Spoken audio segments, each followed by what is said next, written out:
We are, as a people, inherently and historically opposed to secret society, opposed to secret oaths, opposed to secret proceedings, secret proceedings. No official of my administration, whether his rank is high or low, should interpret my words here tonight as an excuse to censor the news, to stifle dissent, to cover up our mistakes, or to withhold from the press and the public the facts they deserve to know.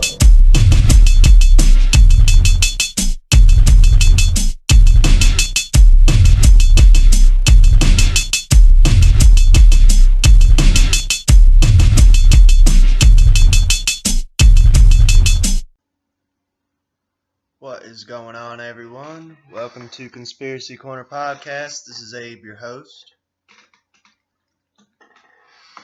It's 7:40 in the morning. I got off work a little bit late, sadly.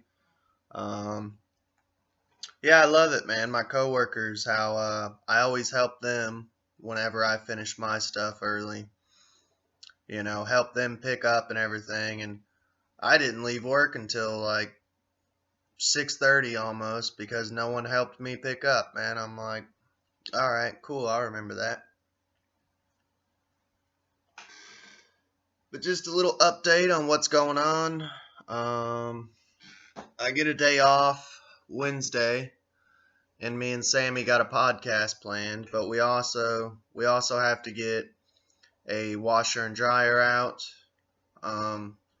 The podcast we have planned is awesome. It's going to kind of tie into this, and I didn't actually mean for it to, but where this has kind of gone into like a part series, it actually kind of turned out perfectly because the podcast we're doing is on the Jesuits and also Japan and what they did in Japan.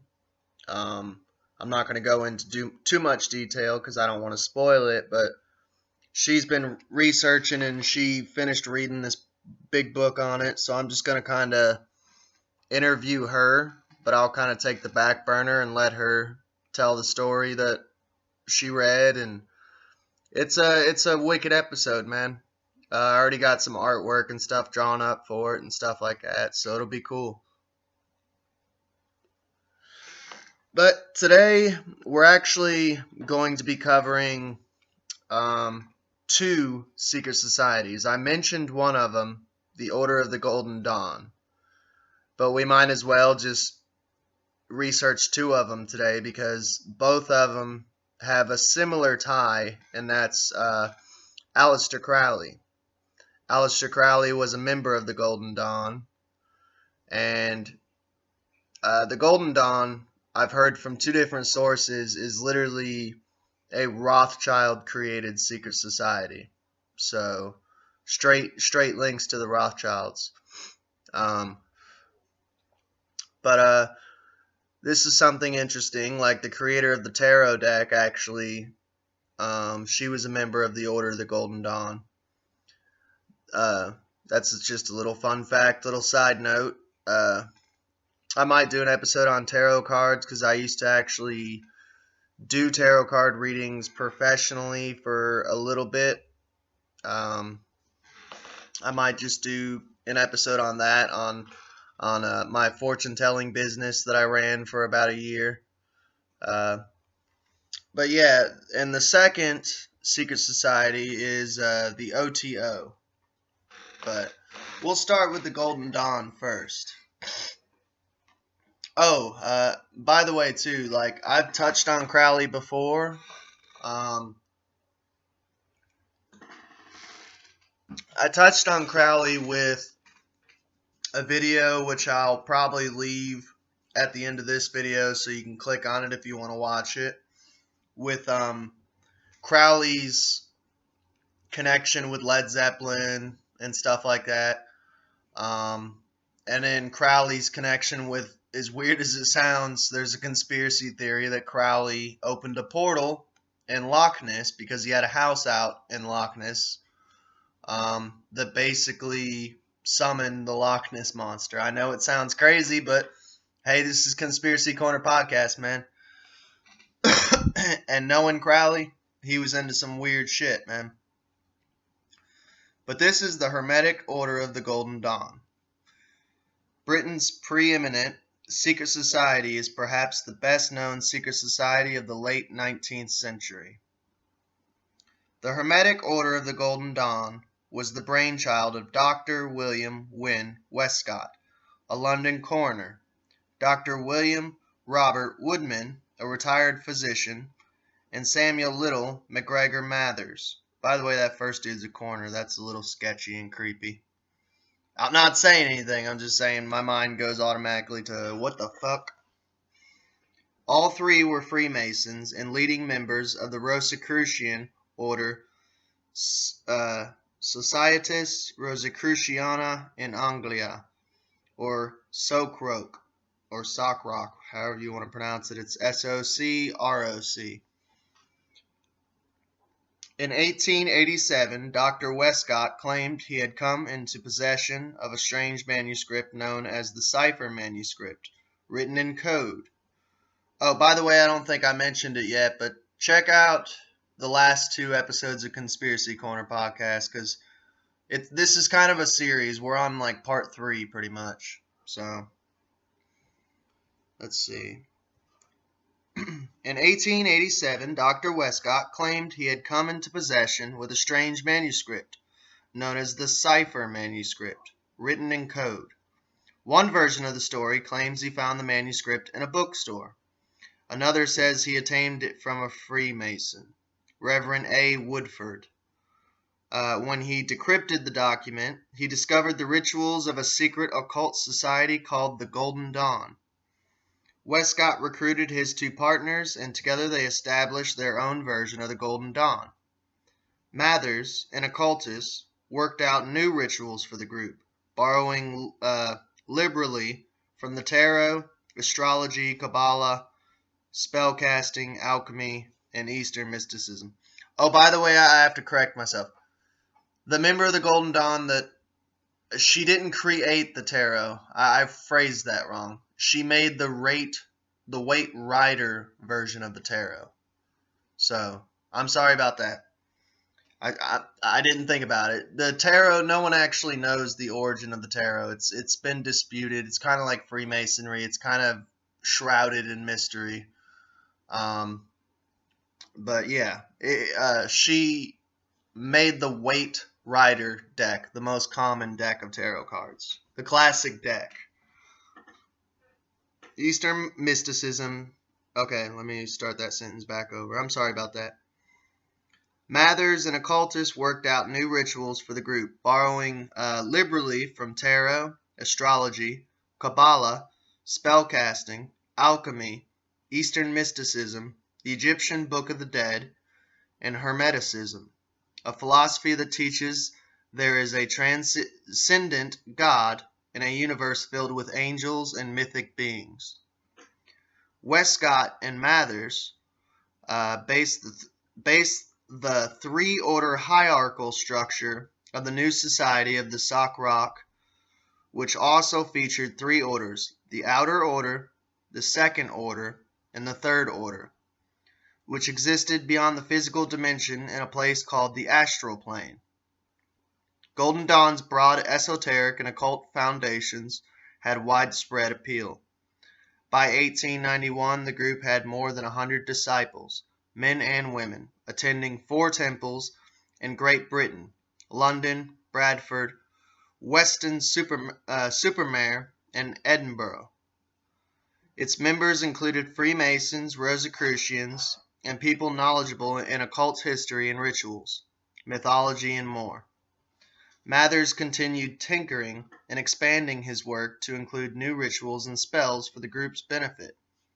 He and his wife even built a full-size model of the 7-sided tomb in which the Christian Rosenkreuz, the 17th founder of the Rosicrucians, was believed to be buried, in order to accommodate a new ceremony for initiation to Adeptus Minor grade.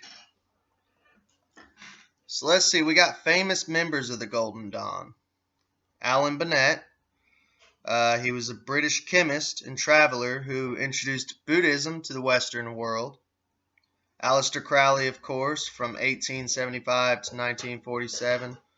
I'm guessing that's the years he lived. British occultist and writer. Sir Arthur Conan Doyle, basically the creator of Sherlock Holmes, which he was a spiritualist. Florence Farr, British stage actress and musician. Maud Gonne, which was an Irish revolutionary, suffragist, and an actress. Arthur Machen, which is a Welsh author and mystic. Sax Rohmer, a British novelist, creator of the character Fu Manchu. Bram Stoker, there you go. Irish writer, author of the horror novel Dracula.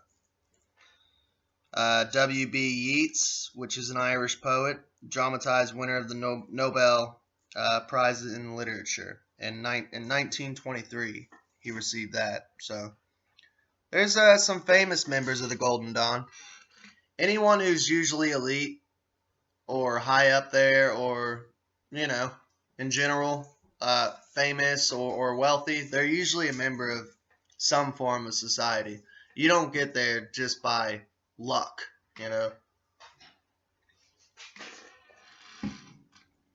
By the mid-1890s, things began to go south, largely because of infighting and personality clashes within the group. Woodman died in 1891, and Mathers began to exert more and more influence on the group, much to the consternation of the London members. Anna Horniman, I'm sorry, and I kid you not, this is her actual last name. I'm not making this up. Horniman. Horniman. Annie Horniman, a well-to-do sponsor of the Abbey Theatre in Dublin. Hey, kitty. Quit. Please. Sorry. And significant benefactor in the Golden Dawn, cut off her funding in 1896 over differences with Mathers. In 1897, authorities in London got wind that the illustrious Dr. Westcott was involved in a secret occult society. Certainly not the type of riffraff with a senior coroner should associate. See, I thought that earlier, man. Florence Farr, the mistress and playwright of George Bernard Shaw, replaced Westcott as the leader of the Golden Dawn. Ms. Farr proved to be a poor administrator, and the organization of the group suffered as a result. Seeds for the group's final demise were sown in 1898, when a young man named Aleister Crowley joined the Golden Dawn. Mr. Crowley. Crowley, who would later become one of the most sensational and despised occultists and magicians of the 20th century, passed through the first level of the group's order and demanded admittance to the second. But Crowley was unpopular in the group. Perhaps because of the bad reputation his libertine lifestyle earned him. Florence Farr and other senior Golden Dawn officials refused his demand. However, Crowley went to Mathers, who initiated him into the next level. Hey, kitty. I don't know why Mom gave you that. That's noisy, dude. I'm trying to record. You can play with something else, but not that. I'm sorry about that, guys.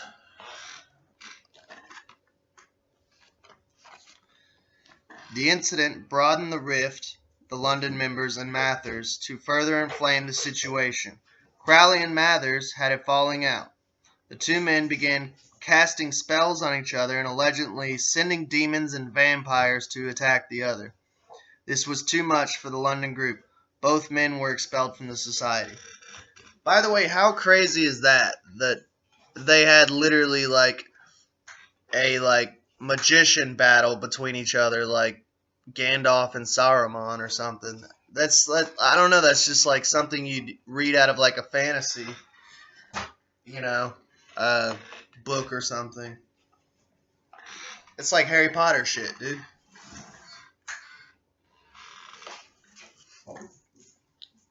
Daughters of the Golden Dawn. The Golden Dawn splintered into two daughter factions. Alpha et Omega was founded in London by supporters of Samuel Mathers, though Mathers remained in Paris until his death in 1918. And Stella Matutina, Order of the Morning Star, headed by the esoteric scholar A. E. Waite, who changed the group's focus from ritual magic to Christian mysticism. Violet Mary Firth, later known as Dion Fortune, joined the Alpha et Omega Society run by Mather's wife, Mona, in London in 1919. Claiming she was coming under magical attack, she left the group in 1922 and established her own society, the Fraternity of the Inner Light. Fortune would become a prominent British writer on the occult and mysticism. Inner Light continues to exist and has given rise to other orders, including the London Group and Servants of the Light. The most well-known member of Stella Matutina was the writer and occultist Israel Regardie, Aleister Crowley's former personal secretary and transcriptionist. Regardie joined the society in 1934 and shortly began publishing The Golden Dawn, a 4-volume work revealing the inner workings and rituals of the Hermetic Order of the Golden Dawn. So that would be interesting to pick up, definitely. Kitty, you're driving me nuts.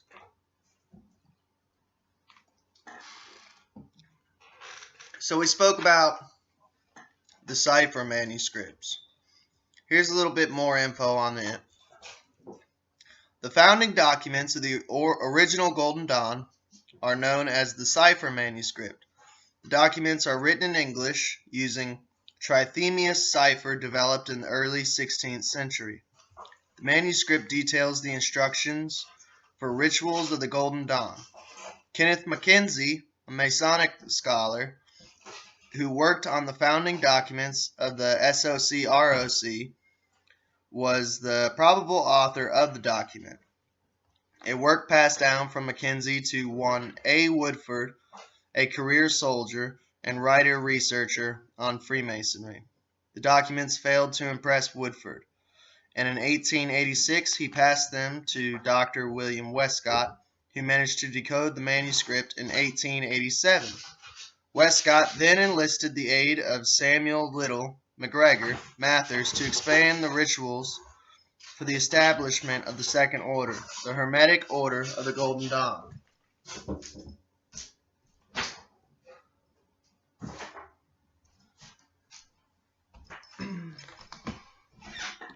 I'm sorry, guys. Dude, I got a cat that's going insane. Alright. Now we get into the O.T.O. So, this is tying into Crowley once again. But, hell, we might as well just do this episode on... It's pretty much... I meant to do this on purpose, definitely, like the O.T.O. and Golden Dawn, you know. But yeah, it's getting into Crowley, man, and Crowley's deep subject stuff. So, like, I don't think you can really do, like, one episode on Crowley. Like, there's so much craziness surrounding Crowley. You could do multiple episodes on Crowley. Like, if I do an episode on Crowley, and I try to cram it all into one episode, it might be like a 4-hour episode, you know. Which, hey, I'm up for it, you know, if I got the time and energy to do it. But here we go. Order Templi Orientis is what the O.T.O. stands for.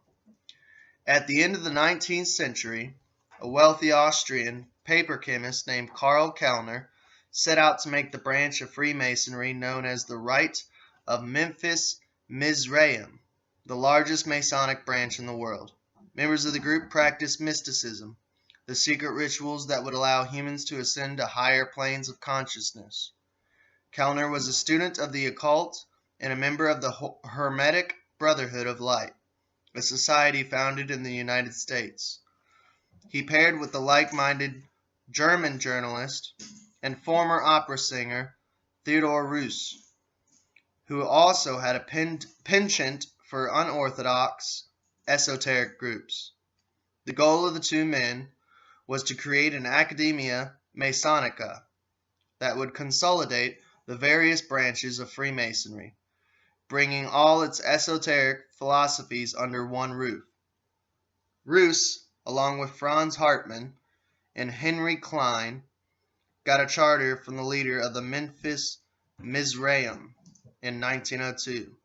Kellner and Reuss called their new group Order Templis Orientis, Order Oriental Templars, or simply O.T.O, are other names for it. The group was formally founded in 1905. The first O.T.O lodge was in Switzerland. The group floundered until Reuss met Aleister Crowley in 1910. Crowley, who led the secret society Argentum Astrum, had been an important, although controversial and divisive figure in the Order of the Golden Dawn years earlier. Crowley was an experienced occultist and practitioner of black magic and sex magic. He had also developed a new religion called Thelema, whose primary tenet was to do what thou wilt shall be the whole of the law. In other words, find and follow your own true path in life. Reuss brought Crowley into the order and placed him in charge of operations in Great Britain and Ireland in 1913. Crowley introduced the cult in Moscow. In the following year, he brought the O.T.O to the United States, where he would establish numerous lodges over the next 3 decades. By this time, he had integrated Thelema into the O.T.O system. When Reuss died in 1923, Crowley took control of the order, causing a division in the group in Germany that exists to this day. Crowley died in 1947, drug-addled and poverty-stricken, but not before he had spread his Thelemic teachings throughout Europe and the United States. Today, O.T.O has nearly 3,000 members in 60 countries. So this gets into O.T.O membership. O.T.O membership is open to all men and women over the age of 18, whose application in the group is approved by 2 sponsors who are already members. Initiates obtain an application from local bodies called OSES or lodges and submit the completed form with the appropriate dues and fees, which run $84 for the entry level of the group's 13-degree graded system. Membership in O.T.O is kept private from the public and most other members, but officers may be provided with members' personal information on a need-to-know basis. Members of the group are united by their acceptance of the law of Thelema and common interest in mysticism, Hermetic science, and experience of ceremonial initiation and sacramental ritual. Group members share the ideals of individual liberty, self-discipline, self-knowledge, universal brotherhood, and opposition to tyranny, superstition, and oppression. There you have it. Aleister Crowley and basically his connections to the O.T.O and the Golden Dawn, Order of the Golden Dawn. I will get into that little secret society that was mentioned real quick. Let me find it again. Yeah, Argentum Astrum. I'm going to look into that. Because I've actually never heard that, and I love how they just threw it in there as a sentence real quick. Like, yeah, don't worry about that. I'm going to look into that and see what that's all about. I've been studying Crowley for years.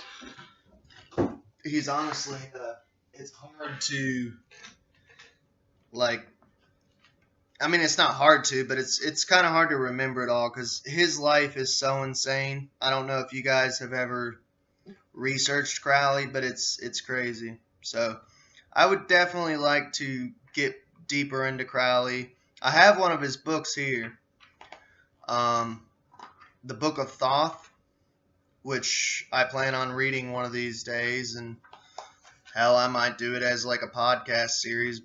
I could read it with you. I don't know if you guys want me to. If that's something you're interested in, like hit me up in the comments and we'll kind of do a podcast read along, like go through the book together, you know. I got to hear from you in the comments if that's what you guys are interested in, you know. Because, I mean, I have no problem going deep. When I find a rabbit hole, I'll hop down it, you know.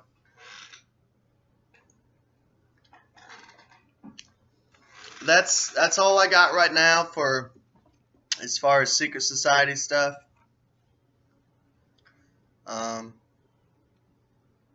I can do a real quick little ghost story though to finish this off. We are getting into October, Halloween, so it was in the early 1940s. This is, by the way, this is Beware the Lights of Loudon. It was in the early 1940s, just after Miss Maria Dickinson Logan died. And yet I remember it as clearly as though it was only a few months ago. My wife, Elizabeth, and I occupied a room in the house while I was looking after the place. I don't think either of us will ever forget the nights we spent there, when I was a temporary caretaker. If you are familiar with Loudon, you know, I hope I'm pronouncing that right. Loudon,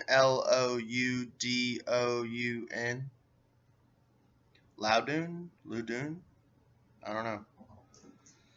You know that it is the house with 4 white columns across the front, and it stands at the top of Negley's Hill, where Germantown Avenue passed Apsley Street. Miss Logan willed the house to the city of Philadelphia to be maintained as a museum. One night, about the middle of December, which honestly, Christmas time hex, man. Check out the Bermuda Triangle I put out, the Bermuda Triangle video, and you'll learn all about the Christmas time hex. My wife was awakened by a feeling of intense cold, and the sense of a strong breeze blowing full on her face. She sat up in bed and saw to her great amazement a tall column of cloudy white light extending from the foot of the bed straight up to the ceiling. Staring at it spellbound, she noticed that the light fell across the bed so that she could see the pattern of the spread. It also illuminated the dressing table and mirror. She was extremely frightened, pulled the covers up over her head, and lay there petrified. Eventually she gathered enough courage to look out. When she did, the room was completely dark. When I woke up, Elizabeth described the column of light to me. I could hardly believe this, and she was worried that I might think it was either a dream or something that had occurred in a half-wakeful state. But she seemed so certain that I told her to awaken me immediately if she saw the luminous column again. After a few weeks later, I woke up in the early morning to find her calling to me. "Hurry! I want you to see it." "See what?" I was still half asleep. "The thing is here again." I rose up in bed and looked in every direction, but the room was extremely dark, and I saw no sign of light. We then turned on the lamp, and my wife said that while I was asleep, just before she woke me up, there had been a bright, globular light at the foot of the bed, so basically an orb. At first it was the size of a child's rubber ball, and then it began to increase in size until it may have been about 3 feet in diameter and was taller than the bed. Again, there was a filmy appearance, and the inside glowed as if the light were in it. She had tried to awaken me, but could only elicit a groan, as I seemed to be in a deep slumber. All the while, the light was directly at my feet, and partly over the edge of the bed. Afraid that it might grow into something dangerous, Elizabeth shook me vigorously. The light kept on shining and growing larger, but when I finally did wake up and answer her, she said that it collapsed at once and sank down into strange-looking folds, similar to those of an accordion. That's crazy. This time I took her story much more seriously, and after I turned out the lamp, we watched each other until daybreak. The light did not reappear. I was walking back to Loudoun one day when a neighborhood boy stopped me for a few minutes to talk. It seemed he delivered newspapers early in the morning, and on several occasions in the winter, while it was still dark, he had seen lights flashing on the darkened front windows of the house. I think he really wanted to know if I had seen anything. I didn't let on that my wife had. Elizabeth and I both came to share the feeling that there was a presence in the house. Whether it was that of Miss Maria Logan, or her brother who lived here with her for many years, or even some earlier owner, we had no way of knowing. My wife thought it was Miss Logan, and sometimes, when she would find a book or magazine out of place, she would say, "I wonder if this is something Miss Logan was reading." When she would say that, it always gave me an eerie feeling. A month or so had passed, and we had finally begun to think that whatever had happened was an isolated event and would occur no more. Then late in the summer I awoke up to Elizabeth's hand gently pressing on my shoulder and her whisper, "It's here." What is it?" I asked. I rose to a sitting position, and there at the end of the bed before me, an awesome cloud of glowing light, about 4 feet in diameter, suspended in the air. It was only a few feet away as I watched it, and began to float up like a gas-filled balloon, and I thought that it would hit the ceiling. It seemed to go straight up, but then it reached the ceiling. Rather than stopping, it went right through it. I know I cried out, but it was an exclamation of wonder rather than of fear. I checked the room to see where the light was coming from, if it was coming from a source, and there was none. Passing the door, I tried the night latch and found it secure. I said to Elizabeth, "Tell me from the beginning what you saw." So here we go. I first woke up when I felt the bed vibrate due to a shock, which may have been under it, or it may have come from something striking the surface of the bed, she said. There at the foot sat an elderly woman in a white dress, looking very calm. So there you go, that lady in white again. It's a reoccurring theme within ghost stories. Her clenched fist rested on the footboard, and I had the feeling that she had just hit the bed. She sat there bathed in light, a light so bright that it illuminated the room. I tried to wake you, and when you first spoke, the figure began to dissolve into a luminous cloud. First the head went, then the body, and a moment later the cloud drifted up to the ceiling and disappeared. The last part of her story was exactly what I had seen myself. On the next occasion, the figure of the woman stood by my side as I slept. My wife roused me, and as I woke up, it vanished with a light as bright as the flare of a match. After my wife and I left Loudoun, for our services were no longer needed. We came back a few years later and stopped to talk with the caretaker. He had seen lights on several occasions, but never anything as distinct or as close to him as Elizabeth and I had seen. Mrs. John W. Farr, who was head of the Friends of Loudoun, relates, Some of the neighbors say that Miss Logan is guarding the property. Children tell of seeing someone sitting on the sun porch, most often a little old lady.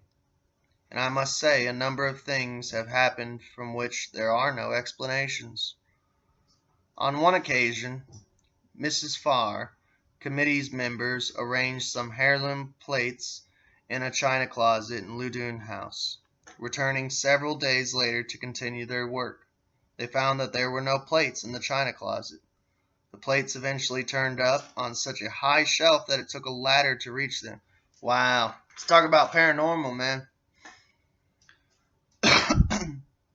Both the china closet in which the plates had been arranged and the house itself had been securely locked. When she was ready to leave the house one day, Mrs. Farr discovered that the large pocketbook she had left in the drawing room was missing. A search through the house proved fruitless. 2 days later, though, there was a bag in plain view in another room. Nothing was missing from it. Dr. Nikolai, Fairmount Park promotion director, has heard a story over the years that might account for the missing bag. A playful ghost called Willie, a member of the Armont family, who died quite young, is said to return and move small objects about. The live-in caretaker has never had a problem with break-ins, and neither did the caretaker before him, who was on the premises for 27 years. That record is unusual, but it is possible that fewer people tried to break into the house said to be haunted. Might more than one spirit live on Negley's Hill? During the Battle of Germantown in November of 1777, wounded American soldiers were carried to the top of the hill on which Loudoun now stands. Many were dead or dying. Some were removed in wagons to Philadelphia. But some, not even dead, just comatose, were buried there while they were still alive. It is possible that when winter winds make dried leaves rustle, the restless spirits of those unfortunate young men rise and walk again.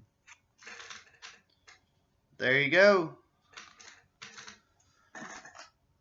There's Mr. Crowley's 2 Secret Societies, part 3 of the Secret Society episodes. I didn't want to jump into it on this episode, but next episode we're going to be doing Knights Templar, which a lot of people believe is the origin of Freemasonry. And then we're going to actually do the Secret Society, who was sworn enemies against Knights Templar, which would be the Assassins. So we'll see both sides of the story. Hope you enjoyed that little ghost story at the end. I figure it's October now, Halloween's coming up. Throw in a little ghost story when we got the time. But thank you all for listening to Conspiracy Corner Podcast. You all have a good night. We are, as a people, inherently and historically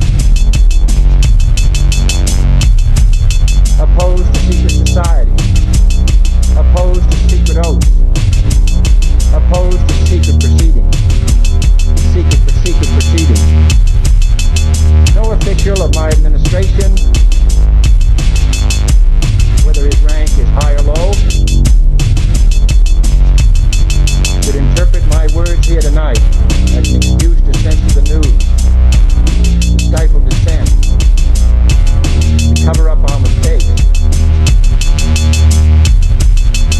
or to withhold from the press and the public the facts they deserve to know.